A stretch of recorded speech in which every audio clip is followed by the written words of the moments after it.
Aaron Bushnell was an American airman. He was in the Air Force, and he self-immolated in front of one of the embassies, I believe in Washington, D.C., protesting the Palestine conflict.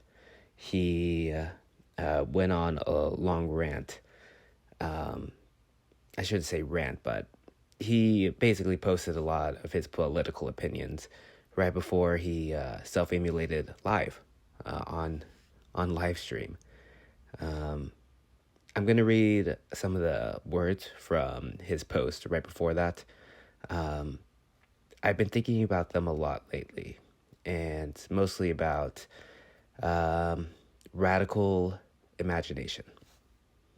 This won't have any footage or anything from what happened, but it's just going to be his words, so no trigger warning.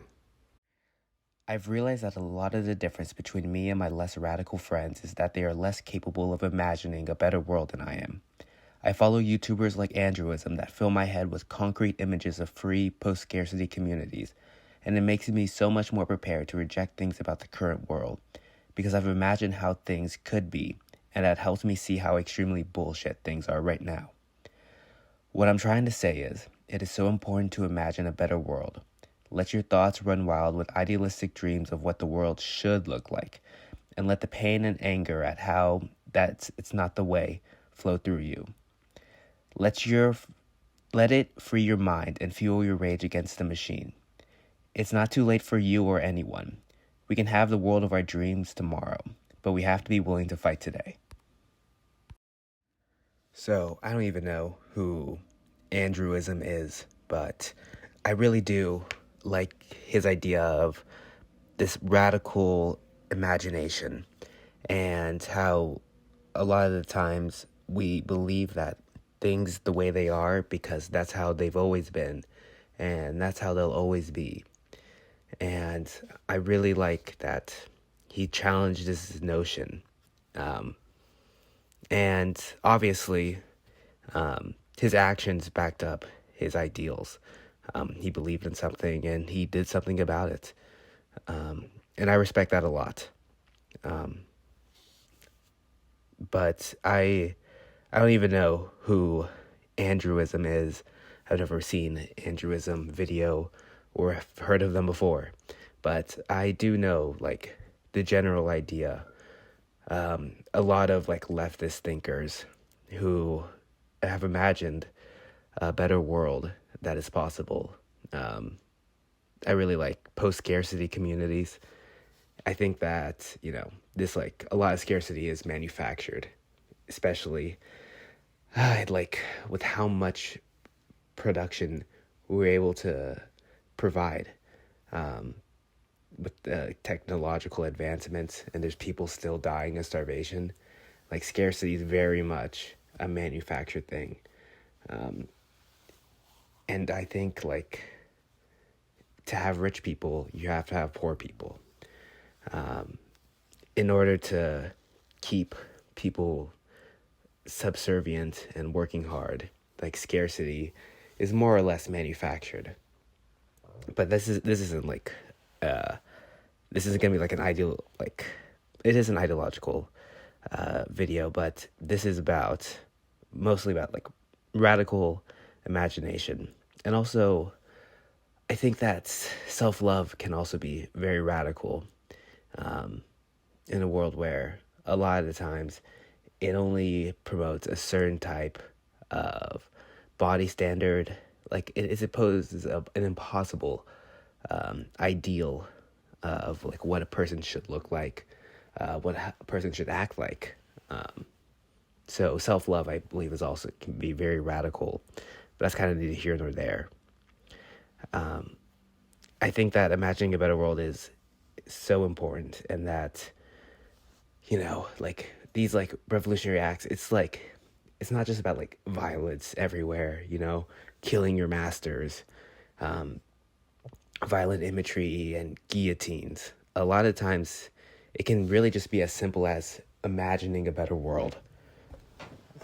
And I think that that's something that a lot of leftists really miss, especially like not to hate on them too much, but Marxist-Leninist, a lot of it is just like revolutionary aesthetic and violence and, violent disruption. The Black Lives Matter movement I was very involved in Los Angeles in 2020. And me and my friends talked about it a lot, about how a lot of it was just angry young people of color venting all their frustrations out at those protests, and just damaging as much property as they could, which I think is valid, but it's also not everything. It's more than just all the damage you can cause. It's about all the love you can give and all the things you can imagine. And I think that's like what's missing from at least like a decent amount of leftist that I know of. But I think that this imagination of being able to imagine a better world is very, very important. And that's missing from a lot of people. I remember when I was a kid, and I latched on to leftist ideals at a very young age, probably around 4th grade, which, like, what 10-year-old knows about communism? But I still, really like the ideas. I've kind of always been like that. I wasn't, born leftist, with everything figured out. Obviously, nobody is. But when I was young, I would talk about this stuff with my friends, my classmates, and they would say that, oh, but if there's no profit motive, then how would anyone do anything? You have to do it for money, or else you're not going to want to do it. Which makes sense to me because I'm 10. I didn't understand that. I mean, human beings have been around for thousands of years. And the idea of having a profit motive is, I don't know, maybe a couple hundred years old. Maybe 500 years old if you want to go back to medieval times. But this whole idea of profit, I mean, it's completely outside the realm of, it's completely outside of reality. And that things are the way they are because that's the way they've always been is just not true. Things have not always been this way. I mean, we're talking about hunter and gatherer societies, but I mean, where's the profit motive, So, not to get anthropological on everyone, but I mean, these ideas that we have of the way the world is and will always be is just, it's just not true. And it's everyone, it's impossible to imagine Rome falling, I'm sure, to the Romans, but I mean, it happens. And, it's just, you have to be able to imagine a better world. Anyway, that's kind of all I really have to say about Aaron Bushnell, his post.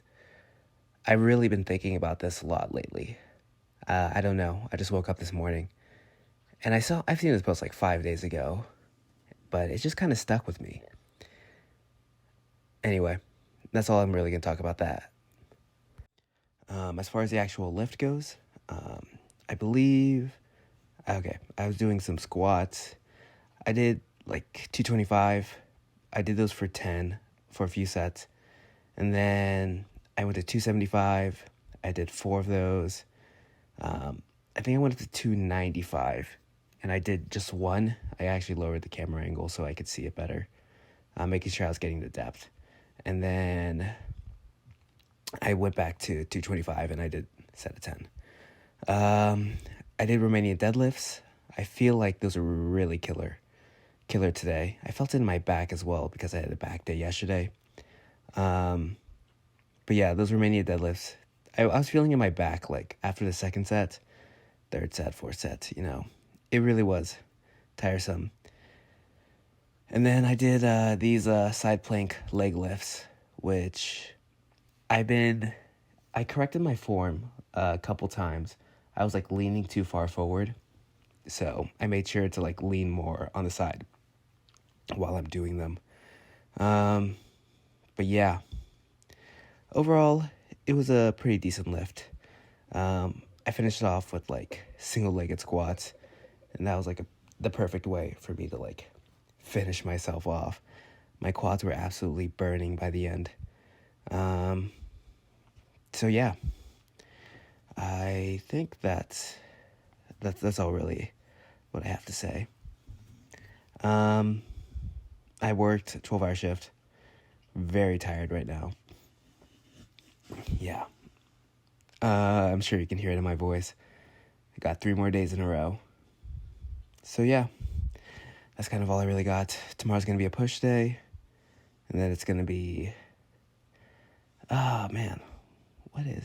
Oh, wait. Yeah, today was legs. So, push day, pull day. I might try to do, like, a rest day where I might do, like, I don't know, some very light lifting somewhere in there. But, yeah. I'm looking at my form on the side plank leg lifts. I might be able to get my leg up pretty high, honestly. But one of the more important things is just having that... having like my hips perpendicular to the ground and not like leaning forward or leaning backwards really helps. I was able to feel it a lot in my glute medius, and mostly like not just on the top leg, which I knew it was gonna hurt, but also on my plant leg as well. That was like really what got me. So that's all I'm gonna really say. I think I'm just gonna end the commentary early. Yeah, I might just take some of the video out. But trust me, I did some single-legged squats at the end. I'll just take out one of these videos. But yeah, that's all. I hope you guys have a great day. I'll see you tomorrow. Bye.